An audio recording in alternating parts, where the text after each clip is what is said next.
जी नमस्कार, आप देख रहे हैं न्यूज़ 24 नवतपुर और मैं परमेंद्र शर्मा। मैं बता दूं कि अब बिहार, पूरे बिहार जो है, राजनीतिक पार्टी जो है वो चुनावी माहौल में ढल चुका है। जैसा कि मैं बता दूं आपको कि विक्रम विधानसभा से महिला वोटर सत्याग्रह का 11 जुलाई को महिला वोटर सत्याग्रह रखा गया है, का आयोजन रखा गया है, जो डॉक्टर अशोक गगन के द्वारा रखा गया है, महिला वोटर सत्याग्रह। तो सबसे पहले हम डॉक्टर अशोक गगन जी से यह समझते हैं कि आखिरकार महिला वोटर सत्याग्रह का कारण क्या है, इसका मतलब क्या है। तो आइए सबसे पहले डॉक्टर अशोक गगन से बात करते हैं। कैसे देखते हैं सर, आज चक्का जाम था, राहुल गांधी, तेजस्वी यादव, सब लोग जो है कि पटना की सड़कों पर दिखे, कैसे देखते हैं? सबसे पहले तो आपके चैनल को और आपके चाहने वाले जो भी हैं उन सबको कांग्रेस पार्टी की ओर से बहुत बहुत शुभकामना, बधाई, मुबारकबाद, जिन्होंने आज इस चक्का जाम में अपना सहयोग, समर्थन और आशीर्वाद महागठबंधन को दिया। आप जानते हैं कि पूरे बिहार के सभी प्रखंडों में, सभी विधानसभा में आज इस चक्का जाम कार्यक्रम का आयोजन किया गया था। विशेष करके पटना में हम लोगों ने फोकस ज्यादा किया था। पटना में फोकस करने का कारण था कि हमारे सर्वमान्य नेता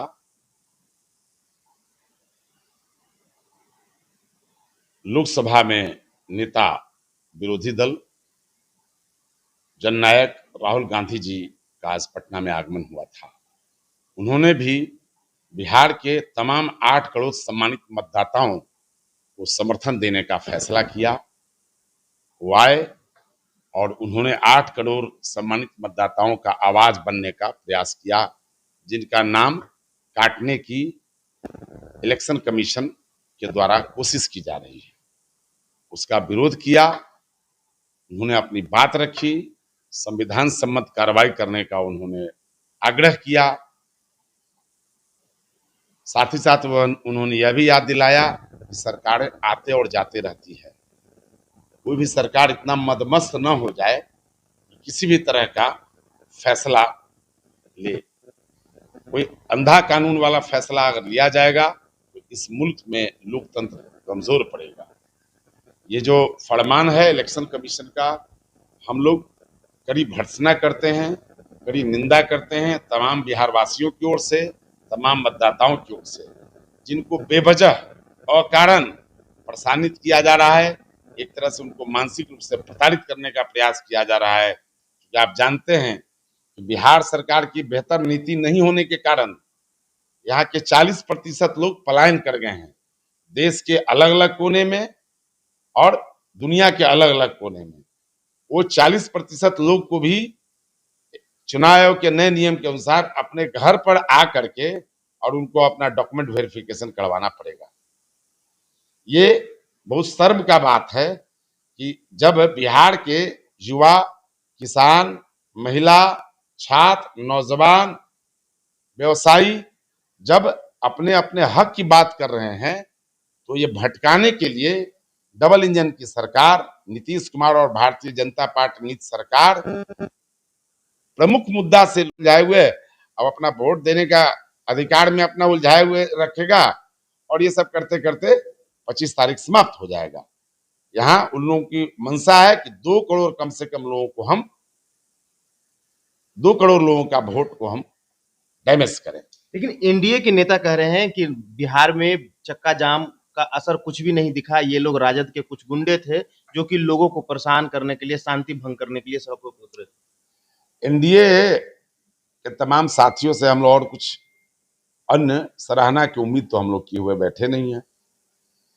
एनडीए के साथी ने महाराष्ट्र में मत चुराने का काम किया, तो भूल गए हैं लगता है। बिहार की जनता जो है भूलने वाली नहीं है, न भूलती है और न चुप बैठती है। इस बार बिहार की जनता एनडीए के तमाम साथियों को छठी का दूध याद दिलाएगी। उड़ती चिनिया को यहाँ लोग लगा देता है हल्दी, जो राज्य है। महाराष्ट्र में 1-1 लाख एक एक घर में 4-4 हजार मतदाता बना था लोकसभा चुनाव के बाद। जब लोकसभा चुनाव में महागठबंधन की प्रचंड बहुमत आई, मैक्सिमम हमारा मेंबर ऑफ पार्लियामेंट जब जीत करके आया था, जब खतरा लगने लगा एनडीए को कि हम राज्य में नहीं हम जीत करके आ सकते हैं, दोबारा चुनाव हम सरकार नहीं बना सकते हैं, तो उन्होंने इसी तरह का फर्जीवाड़ा करने का प्रयास किया। एक एक मकान में साक्ष्य के साथ हम लोगों ने दिया है। 4-4 हजार मतदाता कैसे हो सकता है? और लोकसभा में उसी मकान में 20 गो मतदाता है, और विधानसभा के चुनाव में 3 महीना बाद विधानसभा चुनाव होता है, तो उसी विधानसभा में 4,000 उसी मकान में 4,000 मतदाता हो गया। ये कैसे हो गया? ये सब चूंकि हम लोग बाद में समझे, इंडिया गठबंधन के हमारे साथी, हमारे नेता आदरणीय राहुल गांधी जी, खड़गे साहब, सब लोगों ने बाद में समझा। जब हमारा स्टडी रिपोर्ट तैयार हुआ तो करे ये तो बहुत बड़ा ब्लंडर हो गया। ये हम लोग समय जल्दीबाजी में, जब चुनाव होता है तो उसमें बहुत सारा चीजों में हम तो दूध का जला हुआ मट्ठा फूंक के पीना चाह रहे हैं ना, इसलिए हम अलर्ट हैं अभी। डॉक्टर अशोक गगन जी, आज विक्रम में जब महागठबंधन के लोग सड़कों पे थे तो कांग्रेस का कार्यकर्ताओं की संख्या कम दिखी, झंडा नहीं दिखी, लेट से पहुंचे थे, लेकिन लेट से पहुंचे थे। लेकिन आप ही के सहयोगी दल राजद के कुछ कार्यकर्ताओं ने ये आवाज उठाए कि हम इस बार जो है कि विक्रम से कांग्रेस के लोग मलाई खाने का काम करते हैं, वो लोग धरातल पे काम नहीं करते हैं, इसीलिए राजद के कार्यकर्ता होने के नाते हम अपने उच्च स्तरीय नेता से ये मांग करते हैं कि इस बार जो है कि विक्रम का राजद को विक्रम का टिकट जो है राजद के खेमे में जाए। कैसे देखते हैं? बहुत बढ़िया, बहुत सुंदर आपका सुझाव, और जो आपका जो फीडबैक है बहुत अच्छा है। पहला चीज जान लीजिए कि इंडिया गठबंधन इंटैक्ट है, नंबर 1। नंबर दूसरा चीज, जब कोई गठबंधन होता है तो सभी दल का अपना अपना परसेंटेज सीट तय होता है। तो जो सीट तय होगा, चूंकि पिछला बार जब हम लोग 70 सीट पर चुनाव लड़े थे 2020 में, उसमें से विक्रम था कांग्रेस पार्टी के पास। लेकिन अभी चूंकि महागठबंधन में सीटों का फैसला अभी नहीं हुआ है, ना तो एनडीए में हुआ है, ना तो महागठबंधन में हुआ है, तो कौन कहां से लड़ेगा ये हम नहीं जानते हैं, और ये फैसला करने वाले हम हैं भी नहीं। हमारे इसके लिए शीर्ष नेतृत्व है, इसके लिए हमारे यहाँ ऑलरेडी कोर कमेटी बनी हुई है। हमारे सम्मानित प्रदेश अध्यक्ष, सम्मानित काउंसिल लीडर, सम्मानित सीएलपी लीडर और हमारे जो प्रभारी हैं वो इसके लिए अधिकृत हैं। साथ ही साथ हमारा केंद्रीय नेतृत्व अधिकृत, अंतिम आखिरी फैसला हमारा केंद्रीय नेतृत्व लेगा कि कौन सीट पर कौन दल लड़ेगा। तो इसलिए ये कार्यकर्ताओं का डिमांड जायज है। हम भी मनेर में, हमारे भी कार्यकर्ता आज कह रहे थे कि मनेर सीट हमको मिलना चाहिए।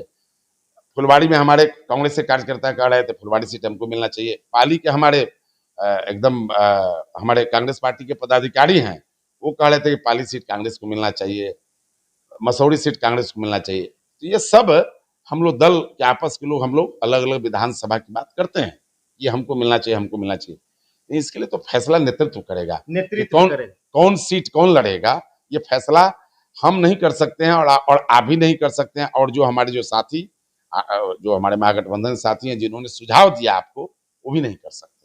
चलते चलते आखिरी सवाल हमारा होगा, 11 जुलाई को विक्रम के डाक बंगला में एक बड़ा ही खास आयोजन होने वाला है। मैं आपको बता दूं कि महिला मतदाता सत्याग्रह का प्रोग्राम चलेगा और उसमें महिलाएं आएगी। आखिरकार इस प्रोग्राम का मकसद क्या है? आखिरकार महिला मतदाता सत्याग्रह क्यों? डॉक्टर अशोक गगन के द्वारा यह प्रोग्राम का आयोजन किया गया है 11 जुलाई को, तो हम डॉक्टर अशोक गगन से ही जानेंगे कि आखिरकार इस महिला मतदाता सत्याग्रह के पीछे क्या कुछ मकसद है। देखिए, महिला मतदाता सत्याग्रह का इस कार्यक्रम का आयोजन करने का उद्देश्य है कि महिलाओं में, चूंकि महिलाएं कम पेपर पढ़ती हैं, महिलाएं कम इंटरनेट सोशल मीडिया से जुड़ी हुई हैं, तो उन तक ये आवाज जानी चाहिए। तो हमारा कांग्रेस पार्टी का शीर्ष नेतृत्व, हमारे नेता जननायक राहुल गांधी जी ने फैसला लिया है कि हम बिहार के सभी घर तक पहुंचें, सभी मतदाताओं तक पहुंचें, और उनको हम जागृत करें कि कैसे आपका वोट को लूट करने की कोशिश अभी से ही एनडीए सरकार के द्वारा किया जा रहा है। तो हम लोग 11 तारीख को जो महिला मतदाताओं को जो जागरूक करने के लिए सत्याग्रही के रूप में हम लोगों ने बुलाया है, वो लोग आएंगे, वो लोग चर्चा करेंगे, संवाद करेंगे, जरूरत पड़ने पर प्रशासन को रिप्रेजेंटेशन देंगे और उसके बाद जो भी अंतिम में जो सुझाव आएगा उस सुझाव को लेकर के अपने अपने गांव जाएंगे, अपने अपने बूथ जाएंगे और उस बूथ पर 100% महिलाओं का मतदाता सूची में नाम चेक करेंगे। जो 2000 महिलाएं आएंगी वही लोग का काम है, तो वो लोग चेक करेंगे कि हमारा कोई भी एक भी महिला मतदाता छूट तो नहीं रहा है। इसलिए हम लोग महिलाओं को ये किया है, क्योंकि पुरुषों के लिए तो बहुत सारे कार्यक्रम चल ही रहे हैं। पुरुष वैसे भी अवेयर है, पुरुष तो अपना सोशल मीडिया से, प्रिंट मीडिया से, इलेक्ट्रॉनिक मीडिया से ये सब जान ही रहे हैं कि कहाँ क्या चल रहा है और कौन कौन दस्तावेज मांगा जा रहा है और कौन दस्तावेज है कौन नहीं है। लेकिन महिलाएं, हम लोग मानकर चलते हैं कि महिलाओं तक उतना अभी सूचना नहीं पहुंचा है, क्योंकि सरकार ने इस तरह का कोई योजना बनाया नहीं है। बीएलओ है तो अभी तक मात्र 1-8% घर में मात्र बीएलओ गया है, मात्र 1-8% घर में। ये अलग बात है कि फर्जी डाटा इलेक्शन कमीशन दे करके लोगों को दिग्भ्रमित करने का काम कर रहा है, भ्रामक सूचना फैला रहा है बिहार के अंदर में। लेकिन सरकार आते और जाते रहती है। हमारे नेता ने कहा है, राहुल जी ने कहा है कि सरकार आते या जाते रहती है। आज ही उन्होंने युवाओं को संबोधित किया था, हम उसमें थे, प्रमुखता से हम उसमें भाग लिए थे। विक्रम विधानसभा से हमारे 500 हमारे कांग्रेस के साथी गए हुए थे, हमारे नीरज भाई भी थे और भी जो भी साथी हैं सब, जो जितना भी अभी देखेंगे सारे हम लोग यहाँ से 500 लोग, हम लोग 500 से अधिक की संख्या में हम लोग गए थे और हम लोग 4500 पंचायत से सभी साथी गए थे। वहां हम लोग गए, राहुल जी का हम लोगों ने संबोधन सुना और भी हमारे महागठबंधन के जो सर्वोच्च नेता थे उनका संबोधन सुना और हम लोग उसके आधार पर काम कर रहे हैं और किसी भी मतदाता के हक हकूक को हम लोग जाने नहीं देंगे। ये हमारा महागठबंधन का, कांग्रेस पार्टी का आखिरी प्रयास होगा। तो आपने सुना कि डॉक्टर अशोक गगन जी क्या कह रहे हैं। उनका साफ साफ शब्दों में कहना है कि जो कांग्रेस की नीति है वो महिला को के जरिए वो उनको समझाना है, जो इंटरनेट के जरिए माध्यम से जो होता है कि मैं बहुत से महिलाएं ऐसे हैं कि जो इंटरनेट से काफी जुड़े हुए नहीं हैं, उनको जानकारी नहीं है, इसलिए महिला वोटर सत्याग्रह का आयोजन रखा गया है 11 जुलाई को पटना विक्रम डाक बंगला में। यह आयोजन होगा जो कि महिला वोटर सत्याग्रह का यह आयोजन है, यह 11 जुलाई को विक्रम डाक बंगला में होगा, जो कि डॉक्टर अशोक गगन जी के द्वारा आयोजन यह है।